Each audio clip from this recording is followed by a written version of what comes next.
Bonjour à toutes et tous, je m'appelle Julien Malaval, je suis actuellement en master minage, méthode informatique appliquée à la gestion des entreprises, et dans cette vidéo, je vais vous présenter la seconde partie de notre travail réalisé sur Kaggle dans le cadre du projet PNC. Ce projet s'inscrit dans une démarche d'interopérabilité des systèmes d'information qui était un de nos cours et dont l'objectif est de faire dialoguer différentes sources de données pour en extraire une information cohérente et exploitable. Notre équipe, l'équipe DataPrep, est chargée de collecter, structurer et organiser les données afin de les rendre utilisables pour des analyses plus poussées et des visualisations pertinentes. Pour avoir une vision d'ensemble du projet, je vous recommande tout d'abord de regarder la vidéo de Clémentine, notre chef de projet et chef d'équipe, qui présente le cadre général, le déroulement du projet et l'organisation des différentes équipes. Le lien est en description.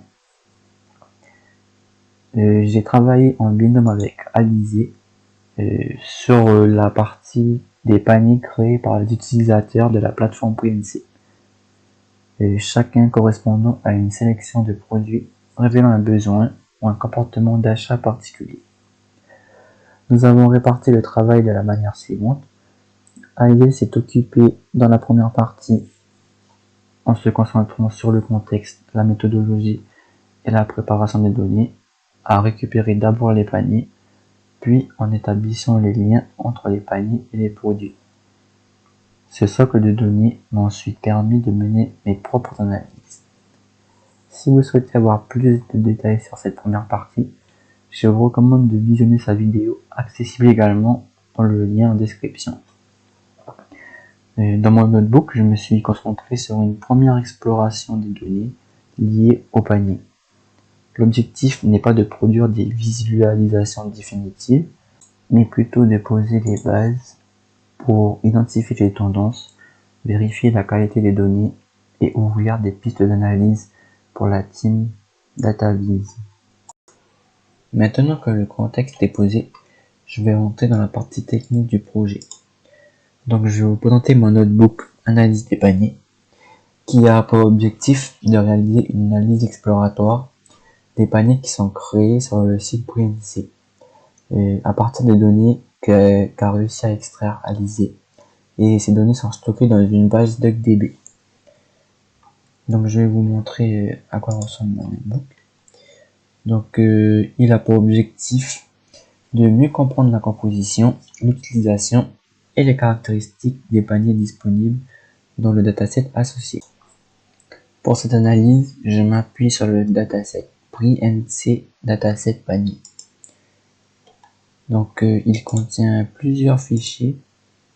Donc en premier, on peut voir le fichier panier.duckdb qui est idéal pour exécuter des requêtes SQL rapidement sans charger toute la base en mémoire. Ensuite, on peut voir des fichiers JSON comme panier.json ou produit-panier.json. Donc eux, ils contiennent des informations sur les paniers et sur les produits. On a le schéma panier.sql qui lui décrit les relations entre les données. On a panier.csv, panier.parquet, produit-panier.csv et produit-panier.parquet qui eux sont les fichiers pour une lecture standard et optimisée que l'on veut utiliser. Donc pour mon analyse, je vais d'abord importer les bibliothèques nécessaires. Donc en premier, on importe DuckDB. C'est le moteur de base de données utilisé. Il permet d'exécuter des requêtes SQL directement sur des fichiers plats, comme les fichiers CSV ou Parquet, de manière très rapide et sans avoir besoin d'installer un serveur de base de données. Ensuite, j'utilise les bibliothèques classiques de traitement des données de Python. Donc on a Matplotlib pour la visualisation. On a NumPy pour tout ce qui est les opérations numériques. Panda pour la manipulation des tableaux. NetworkX et PivysNetwork, ainsi que ipython.display pour tout ce qui est la partie graphique. Ensuite, on commence par établir une connexion à la base de données panier.duckdb avec la requête juste ici. Donc cette base contient les informations nécessaires pour explorer le comportement des utilisateurs sur Printc. Une fois qu'on y est connecté, on interroge pour afficher les tables disponibles. Donc cette base contient deux tables, la table panier et la table produit panier. Ensuite, on affiche la structure de chaque table pour voir ce qu'elle contient, le nom des champs. Donc on a les informations principales, ID panier, le label des paniers, le type de panier. On a l'ID des utilisateurs. On a également des champs de date de publication, date de création, date de modification et d'autres champs qui nous seront utiles pour les analyses. On fait de même pour la table panier produit. On peut voir qu'on a l'ID du panier, l'ID du produit, les labels. Et ces deux tables sont liées par la colonne ID panier, ce qui va permettre de croiser les données entre elles pour reconstituer le contenu complet de chaque panier. Maintenant, nous allons pouvoir commencer l'exploration des données avec la table panier. Nous débuterons l'analyse des données avec une question simple. Quel panier contient le plus de produits? Donc pour y répondre, nous identifions les 10 paniers ayant le plus grand nombre d'articles à partir de la colonne nombre de produits de la table panier. Les résultats sont affichés sous forme de barre horizontale. Chaque barre représentant un panier dont la longueur indique le nombre de produits. On observe que le panier course domine, suggérant des achats complets. D'autres comme fromage et viande et frais ou le prix bas 1 montrent un intérêt pour des produits spécifiques. La variété des noms illustre une utilisation flexible des paniers pour organiser, comparer ou préparer des achats. Ce graphique permet ainsi de mieux comprendre les logiques d'usage des paniers par les utilisateurs et d'identifier les comportements d'achat les plus fréquents. Après avoir examiné le volume de produits dans les paniers, il est pertinent de s'intéresser à un autre aspect tout aussi révélateur, le nom ou label donné au panier par les utilisateurs. En effet, le champ label panier contient également des intitulés variés comme course mensuelle, test ou encore dialyse. En analysant ces intitulés, nous pouvons détecter les usages les plus courants. Panier de course régulière, expérimentation ponctuelle, thématiques spécifiques et bien d'autres. Pour cela, nous avons compté la fréquence de chaque label en ignorant la casse afin de regrouper les doublons. Les résultats sont illustrés dans un graphique qui met en avant les intitulés les plus fréquents, nous offrant un aperçu direct des intentions ou habitudes des utilisateurs lors de la création de leur panier. Dans la continuité de notre analyse, nous examinons la durée de rétention des paniers, c'est-à-dire le temps pendant lequel un panier reste actif sur la plateforme. Nous avons calculé le nombre de jours entre la création et la dernière modification de chaque panier à l'aide de la fonction datediff, en excluant les données incomplètes. Les résultats sont présentés sous la forme d'un histogramme montrant la répartition des durées. Deux comportements se dégagent. Une majorité de paniers, 71, sont créés et modifiés le même jour, montrant un usage ponctuel et immédiat. Tandis qu'une minorité de paniers sont actifs sur de longues périodes, parfois plusieurs centaines de jours, signe d'un usage prolongé et réfléchi. Ce graphique met en lumière deux types d'utilisateurs, ceux qui utilisent la plateforme pour des achats rapides et ceux qui s'en servent sur le long terme comme outil de suivi ou de planification. Pour compléter cette première série d'analyses, nous nous intéressons aux utilisateurs les plus actifs sur la plateforme. Nous avons compté le nombre de paniers créés par chaque utilisateur et extrait les 10 profils les plus fréquents. Le graphique associé met en évidence ces utilisateurs intensifs qui utilisent régulièrement Printc pour créer et comparer des paniers. Cette information est utile à plusieurs niveaux. Elle permet d'identifier les utilisateurs les plus engagés Elle peut révéler des comportements spécifiques, profils très organisés, testeurs, voire automatisation.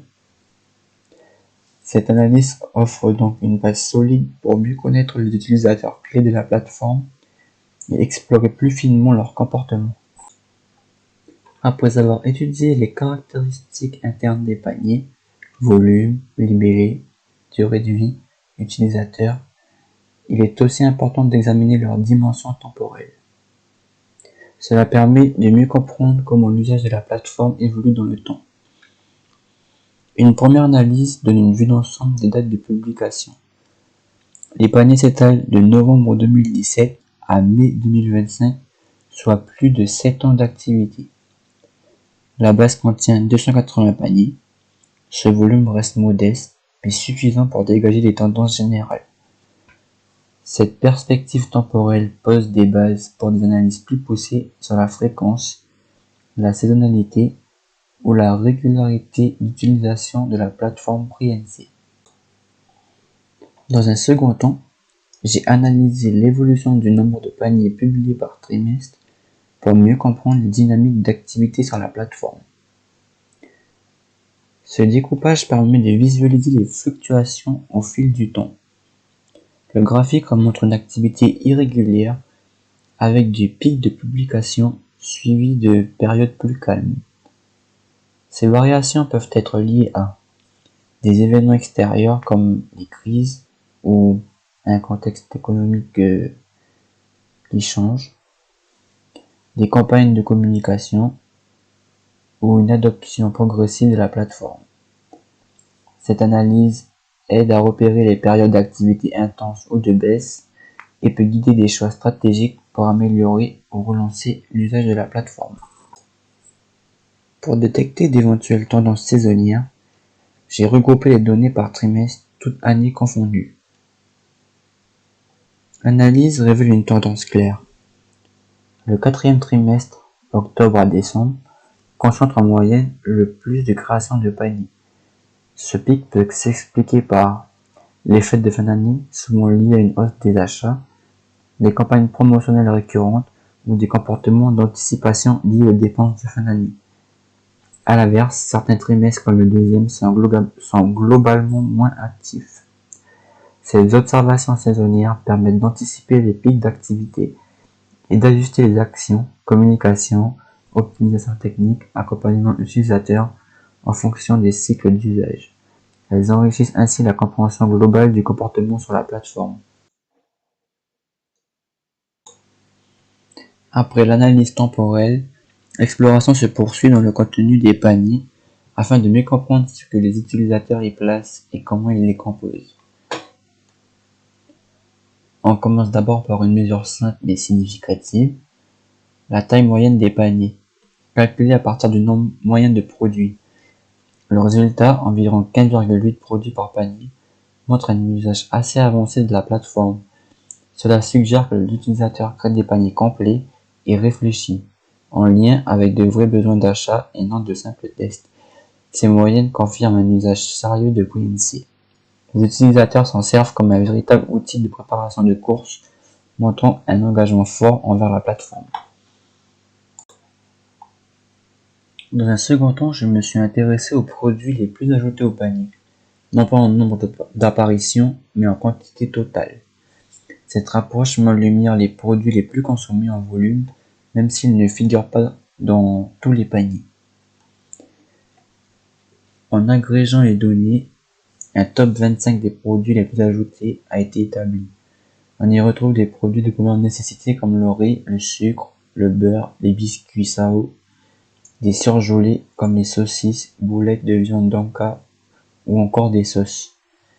Ces résultats sont utiles pour anticiper la demande, optimiser les stocks ou ajuster l'affichage et les comparateurs sur la plateforme.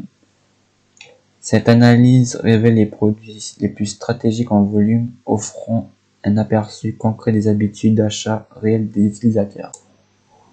Ensuite, pour mieux comprendre les comportements d'achat, j'ai réalisé une analyse de concurrence des produits afin d'identifier ce qui joue un rôle central dans la composition des paniers. L'objectif, c'est de repérer non seulement les produits fréquents, mais surtout ceux qui sont souvent associés à d'autres articles ou présents dans des paniers volumineux. L'analyse repose sur 3 indicateurs principaux: le nombre de paniers différents dans lesquels il apparaît, le nombre moyen de coproduits associés dans ces paniers, et la taille moyenne des paniers concernés. Parmi les produits les plus centraux, on retrouve par exemple le riz jasmin 1 kg, présent dans 35 paniers. Il est associé à 500 produits et la taille moyenne des paniers dans lequel on retrouve ce produit est d'environ 27 produits. On voit qu'il est souvent associé aux sauces, aux pâtes ou à l'huile. On retrouve en deuxième position le sucre blanc, qui lui aussi est fréquemment associé dans les paniers les plus riches et variés, avec un nombre associé de produits de 399. Ces produits sont des piliers de la consommation, souvent achetés, associés à d'autres produits et intégrés dans des paniers structurés. Cette analyse permet d'identifier des habitudes d'achat, des associations entre produits et offre une base solide pour créer des recommandations, des offres groupées ou améliorer l'expérience utilisateur sur la plateforme. Pour aller plus loin dans l'analyse des relations entre produits, j'ai utilisé Gephi, un logiciel open source dédié à la visualisation et l'analyse de graphes. Il est largement utilisé en sciences sociales, en marketing et en data science pour représenter des réseaux complexes et faire émerger des structures cachées dans les données. Dans ce contexte, il m'a permis de transformer les données issues des paniers en un réseau de concurrence entre produits, permettant d'explorer les habitudes de consommation de manière visuelle et structurée. Donc l'analyse repose sur 3 principes clés: la co-occurrence des produits, fréquence d'apparition conjointe des produits de un même panier, le voisinage, c'est-à-dire l'identification des produits directement reliés, la centralité, c'est-à-dire la mesure du degré de connexion d'un produit indiquant son rôle structurant dans le réseau. Ces éléments permettent de détecter les produits pivots, c'est-à-dire fortement connectés à d'autres, les groupes d'articles fréquemment associés et les habitudes de consommation typiques des usages transversaux. Donc ce graphe contient 2148 produits et il y a 63 924 liens, c'est-à-dire les arêtes. Ensuite, si vous voulez, vous pouvez télécharger le fichier GeoFX en cliquant sur le lien ici. C'est ce fichier que j'ai utilisé pour faire mes visualisations avec Gephi. Donc ce fichier, c'est un fichier XML. Donc il a été conçu pour représenter des graphes. Donc ici, chaque nœud représente un produit. Donc on peut voir par exemple le savon, le déodorant, dentifrice, etc. Et si on descend plus bas dans le fichier, on peut voir par exemple les liens entre chaque nœud, ce qui traduit les relations entre chaque produit, et pour voir s'ils sont souvent ensemble ou pas, pour permettre de faire des analyses. Donc chaque lien est associé à un poids, et ce poids reflète la force de la relation. Plus ce poids est élevé, et plus les deux produits sont fortement connectés. Et le graphe est non orienté, ce qui signifie que la relation est réciproque. Elle fonctionne dans les deux sens. Maintenant, je vais vous montrer comment j'ai utilisé ce fichier dans Gephi. Donc voici à quoi cela ressemble. On ne voit rien du tout. Et il faudrait aussi calculer les statistiques, les paramètres, les métriques pour faire nos analyses. Et donc j'avais choisi la spatialisation Force Atlas 2, un algorithme qui permet d'organiser et de voir automatiquement les nœuds d'un graphe pour les rendre plus lisibles. Donc pour cela, les nœuds liés vont se rapprocher, les groupes vont ils vont ressortir naturellement, et le graphe devient plus clair et plus facile à comprendre. Les produits les moins connectés vont être éloignés. Voici un exemple de comment cela va se réaliser. On peut voir que là le graphe n'est pas très lisible. Il faudra bien paramétrer les différents champs pour avoir une meilleure visualisation. Donc c'est ce que j'ai fait. Donc voici mon paramétrage. Donc on peut voir que j'ai bien agrandi l'échelle, mis une plus forte gravité. J'ai essayé de dissuader les hubs, c'est-à-dire que ce ne soit pas trop collé pour bien voir les différents clusters, mais sans que cela soit illisible. J'ai également empêché le recouvrement. Et voilà à peu près le paramétrage. Donc au niveau des nœuds, pour le classement, du coup j'ai utilisé le degré pour la taille des différents nœuds. Donc plus un nœud est gros, et plus ça veut dire que le produit est connecté à beaucoup de produits. Et pour la couleur, j'ai choisi la classe de modularité pour pouvoir bien associer les différents produits qui sont ensemble. Et ici on peut voir les différentes métriques qui ont été calculées. C'est ce qui nous a permis de faire nos analyses.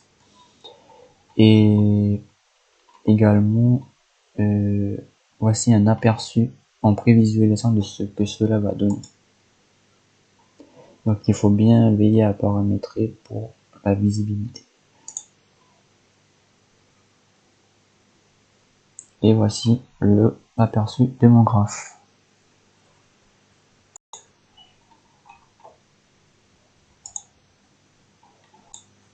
Maintenant que je vous ai parlé de comment j'ai construit mon graphe, je vais vous présenter sa visualisation avec Giphy.